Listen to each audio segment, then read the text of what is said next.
வணக்கம். ஸ்ரீ சக்தி விநாயகர் ஜோதிடம் ஜெகதீஸ்வரனின் அன்பு நேயர்களுக்கு என் அன்பான வணக்கங்கள். நம்ம இந்த காணொலியில என்ன பார்க்க போறோம் பார்த்தீங்கன்னா, மார்ச் மாதம் கன்னி ராசி பலன்கள் நம்ம பார்க்க போறோம்.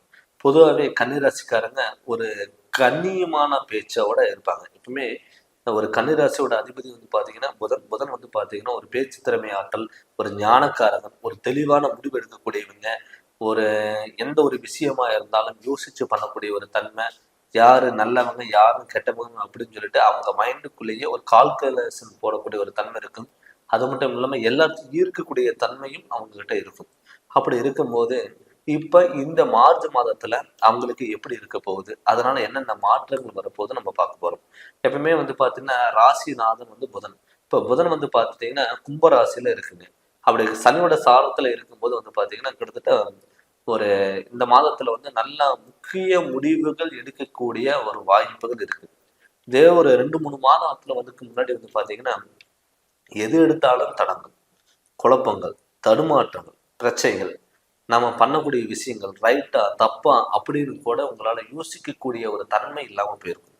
நீங்க யாரு நல்லவன்னு சொல்ல நம்பி போறீங்களோ அவங்க உங்களையே ஏமாத்தக்கூடிய ஒரு சூழ்நிலையில் உருவாயிருக்கும். ஜாமீன் கையெழுத்து போட்டிருந்தீங்கன்னா தேவையில்லாத பிரச்சனை வந்திருக்கும். கொடுக்கல் வாங்கல் விஷயத்துல தேவையில்லாத பிரச்சனை. ஒரு உங்களுடைய அமௌண்ட் வெளியே கொடுத்துருந்தீங்கன்னா அது உங்க கைக்கு கிடைக்காம போயிருக்கலாம். இஎம்ஐ கட்ட முடியாம போயிருக்கலாம், லோன் கிடைக்காம போயிருக்கலாம். இது எல்லாமே குடும்பத்துல பிரச்சனை வந்திருக்கும், உடல் உபாதைகள் வந்திருக்கும். இது எல்லாமே கிட்டத்தட்ட ஒரு 2-3 மாசமா நடந்திருக்கும். ஏன்னு கேட்டீங்கன்னா அதுக்கு காரணம் உங்க ராசியில கேது பகவான் இருக்கிறது. எப்படி கேதுங்கிறது ஒரு சர்ப்பம். பாம்பு உடம்புல ஒரு இடத்துல கொத்துச்சுன்னா உடம்புக்குள்ள விஷம் இருக்கும். அது மட்டும் இல்லாம அந்த விஷத்தன்மை பார்த்துட்டீங்கன்னா மாசத்துல ஒரு நாள் நம்மளுடைய விஷத்தை கக்கும் போது நமக்கு தேவையில்லாத பிரச்சனை வரும். நீங்க ஒருத்தருக்கு நல்ல விதமா நீங்க எடுத்து சொல்லும் போது அது உங்களுக்கு தப்பா வரும். இதனால இந்த காலகட்டத்துல நீங்க என்ன பண்ணணும்னா கோவத்தை கண்ட்ரோல் பண்ணிக்கணும். எதுக்கு எடுத்தாலும் கோவம், அவசரப்பட்டு ஒரு முடிவு எடுத்துட்டு அந்த முடிவு கரெக்டான முடிவா இருக்கும். ஆனா இன்னொருத்தர் அந்த முடிவை தடுப்பாங்க. அப்படி தடுக்கும் போது அந்த முடிவை நீங்க தகர்த்துருங்க. அடுத்த ஸ்டெப்பு நீங்க எடுக்க முடியாத ஒரு சுச்சுவேஷன்ல கொண்டு போய் விடும். அதனால அது முடிஞ்ச அளவுக்கு எது பண்ணாலும் யோசிச்சு நிதானமும் பண்ணுங்க. அது இல்லாம உங்க ராசிக்கு 5ஆம் இடத்துல பாத்தீங்கன்னா சுக்கிர பகவான், சுக்கிரன் புதன் உங்க ராசிக்கு 5ஆம் இடத்துல இருக்கு. அப்படி 5ஆம் இடத்துல இருக்கும்போது என்ன ஆகும்னா உங்களுடைய எதிரிகளை வெல்லக்கூடிய ஒரு வாய்ப்புகள் இருக்கு. ரெண்டாவது பூர்வீக சம்பந்தப்பட்ட பிரச்சனைகள், அதாவது பூர்வீகத்துல ஒரு பிரச்சனை இருக்கு, பூர்வீகத்துல நம்மளால வீடு கட்ட முடியல, இடம் வாங்க முடியல, நம்ம சொந்த வீடு கட்ட வேண்டிய ஒரு வாய்ப்பே இல்லையா, எப்ப பார்த்தாலும் வாழ்க்கை முழுதும் நம்ம மத்தவங்க வீட்டுலயோ இல்ல வாடகை வீட்டுலதான் நம்மளால இருக்க முடியுமா அப்படின்னு நீங்க நினைச்சவங்களுக்கெல்லாம் அது அந்த பாதிப்புகள் இருந்த விலகி நம்மளும் சொந்த வீடு கட்டி இருக்கலாம், நம்மளால மத்தவங்களுக்கு ஒரு மதிப்பு மரியாதை நமக்கு கிடைக்கும் அப்படின்னு உங்களுக்கான ஒரு புதிய மாற்றங்கள் கண்டிப்பா இந்த மாதத்துல அது கட்டாயம் கிடைக்கும். ரெண்டாவது உங்க ராசிக்கு 7ஆம் இடத்துல ராகு பகவான்.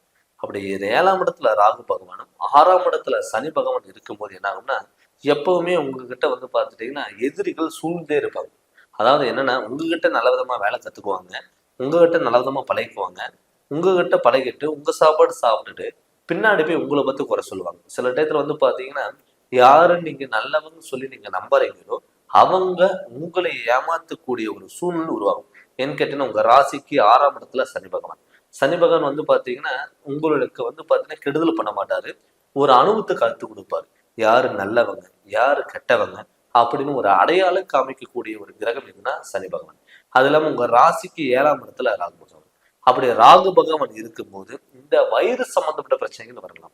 இந்த பிளட் சம்பந்தப்பட்டது, வயிறு சம்பந்தப்பட்டது, குடல் இறக்கு சம்பந்தப்பட்டது, கர்ப்பப்பை சம்பந்தப்பட்டது, இது மாதிரி பிரச்சனைகள் வரலாம். அது முடிஞ்ச அளவுக்கு நீங்க உடல் ஆரோக்கியத்துல கவனமா இருங்க.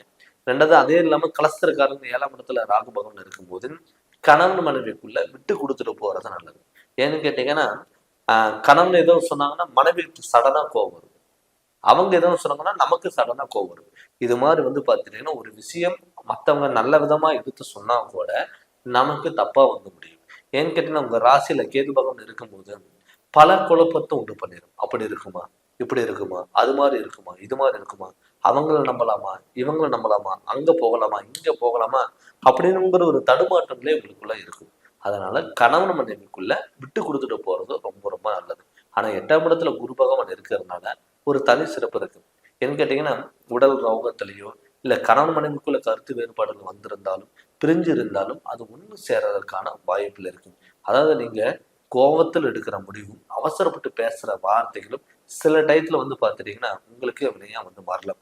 அது இல்லாம உங்களுடைய சூழ்ந்த நண்பர்கள் யாராவது நண்பர்களா இருக்கட்டும், இல்ல ரிலேட்டிவ்களா இருக்கட்டும், அதாவது உங்களை அவங்க ஜெயிக்க முடியல அப்படின்னு சொல்லிட்டு நினைச்சுக்கிட்டு அவங்க உங்ககிட்ட பாத்தீங்கன்னா ஒரு ஏதாவது உங்களை பண்ண பிடிக்காத விஷயங்கள் அவங்க பண்ணலாம். ஆனா அப்ப நீங்க கண்ட்ரோலா இருக்கும்போது கண்டிப்பா அவங்க உங்களைய வெல்லக்கூடிய வாய்ப்புகள் இல்லாம போகும். அதனால பாத்தீங்கன்னா நீங்க மத்தவங்களை பத்தி யோசிக்காம உங்களை பத்தி நீங்க யோசிச்சு நீங்க பண்ணுங்க. ஏன்னு கேட்டீங்கன்னா கேது பகவான் இருக்கிறதுனால எப்பவுமே ஒரு குழப்பங்கள் உங்களுக்குள்ள இருந்துட்டே தான் இருக்கும். அது நீங்க முடிஞ்ச அளவுக்கு நீங்க பாத்துக்கோங்க. ரெண்டாவது நான் என்ன மெயினா சொல்றேன்னா, உங்களுக்கு உடல் ஆரோக்கியத்துல கவனமா வச்சுக்கோங்க. உடல் ஆரோக்கியத்துல கவனமா இருந்தாவே நல்ல மாற்றங்கள் வரும். விநாயகரை நல்ல வழிபாடுகள் பண்ணுங்க. விநாயகரை நீங்க நல்ல வழிபாடுகள் பண்ணும்போது பல பிரச்சனைகள் உங்களுக்கு தீர்வுங்கிறது கண்டிப்பா கிடைக்கும். ஏன்னு கேட்டா வாக்குல 2ஆம் இடத்துல சுக்கிர பகவான். அந்த சுக்கிரனும் பாத்தீங்கன்னா சனியோட வீட்டுல இருக்கு. சில விஷயங்கள் நீங்க எடுத்து சொல்லும் போது அது நல்ல விதமா இருக்கும். அது சில விஷயங்கள் எடுத்து சொல்லும் போது அது தப்பா முடிஞ்சிடும். அது இல்லாம தொழில அதே மாதிரிதான். தொழில பாத்தீங்கன்னா உங்களுக்கு இந்த தொழில் பண்ணலாமா, அந்த தொழில் பண்ணலாமா, அந்த வேலைக்கு போகலாமா, இந்த வேலைக்கு போகலாமா, அது மாதிரி இருக்கலாமா, இப்படிங்கிற ஒரு குழப்பங்கள் இருந்துட்டே தான் இருக்கும். அதனால பாத்தீங்கன்னா அதுவா இதுவா அப்படின்னு சொல்லி ஒரு ஆப்ஷன் இல்லாம ஒரே முடிவை நீங்க எடுத்து நீங்க பண்ணும்போது தொழில நல்ல முன்னேற்றங்கள் வரும். ஏன்னு கேட்டீங்கன்னா உங்களுக்கு நல்ல ஐடியாங்கிறது இருக்கு. நீங்க 4 பேர்த்துக்கு ஐடியா சொல்லக்கூடிய ஒரு வாய்ப்பு உங்களுக்கு இருக்கு. அதனால பாத்தீங்கன்னா தொழில்ல நல்ல முன்னேற்றங்கள் இருக்கு. இந்த மாதத்துல நீங்க ஏதாவது முக்கிய முடிவுகள் எடுக்கலாம், இல்லைன்னா தொழில் ஏதாவது ஆரம்பிக்கலாம்னு நினைச்சீங்கன்னா தாராளமா இந்த மாதத்துல நீங்க ஆரம்பிங்க. ஒரு ஒரு பிளேயர் சொல்லி கண்டிப்பா நீங்க போடுங்க, கண்டிப்பா ஸ்டார்ட் பண்ணுங்க. உங்களுக்கு நல்ல தீர்வுகள் கண்டிப்பா இருக்கும். இதுக்கு முன்னாடி நீங்க தொழில் பண்ணியிருந்தீங்கன்னா எல்லாமே தடங்களா இருக்கும், குழப்பங்களா இருக்கும், லாஸ் இருக்கும்.